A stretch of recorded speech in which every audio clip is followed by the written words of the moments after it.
pardonner pour revivre, nous disons oui. Car celui qui ne pardonne pas se sépare de Dieu et brise la communion avec Dieu. Celui qui ne pardonne pas éloigne et bloque les grâces et les faveurs de Dieu sur sa vie. Nous avons le témoignage de ce jeune couple, marié depuis 5 années, qui passait son temps à se disputer pour le motif que la femme n'enfantait pas. Alors, un de leurs proches leur a conseillé d'aller faire une retraite spirituelle.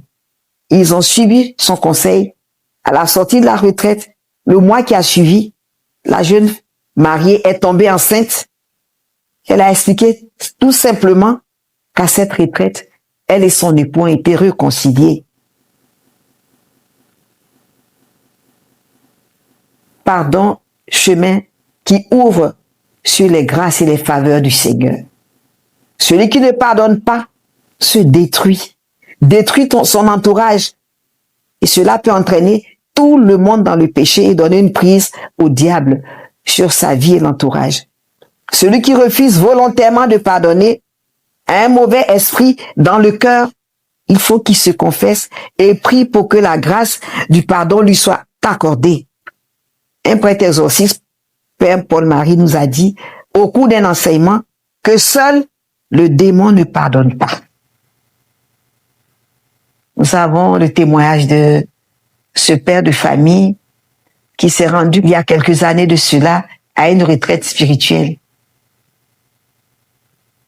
Et pendant cette retraite, il était au service de la vaisselle. Il était celui qui était chargé parmi d'autres à prendre la vaisselle, laver, nettoyer et à les ranger dans un buffet.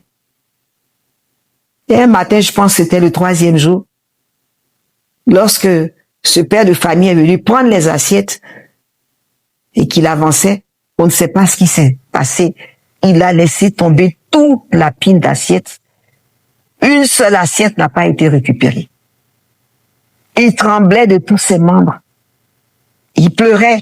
Et donc, les jeunes gens se sont réunis autour de lui. Ils ont dit, tonton, non, ne pleure pas. Ne pleure pas. Et lui disait, ce n'est pas possible. Ce n'est pas possible. Ils disent, mais tonton, ce sont des assiettes qui sont brisées. Il dit, je comprends. Je comprends. Alors, bien sûr, ils ont réussi à l'apaiser. Et le lendemain, ce père va rendre ce témoignage. Il dit, vous savez ce que j'ai eu comme image tout de suite? Lorsque les assiettes se sont brisées, je me suis souvenu qu'il y a 6 mois, ma servante, qui était à mon service depuis 6 années, par inadvertance, a laissé tomber, je crois, 2 ou 3 assiettes. Je l'ai renvoyée pour cette faute. Elle m'a supplié. Elle a envoyé tout le voisinage me demander pardon. Je n'ai pas voulu, je ne sais pas. Mon cœur est endurci.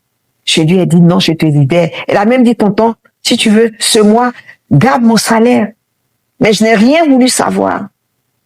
Le Seigneur m'a rattrapé aujourd'hui, au cours de cette retraite, pour me dire que tout ce que je possède comme don ne vient que de lui, que je n'ai aucun mérite. Je voudrais demander devant vous tous pardon au Seigneur. Demandez pardon à cette fille qui est partie.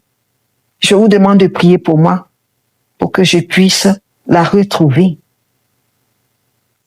Frères et sœurs, la tendance à la rancune, il y en a qui disent toujours, non, ça je ne pardonnerai jamais, est un chemin qui conduit à la sorcellerie, qui est une mort spirituelle. Nous avons donc à prier pour demander la grâce du pardon. Mais nous reconnaissons tous aussi que ce n'est pas facile, ce n'est pas évident.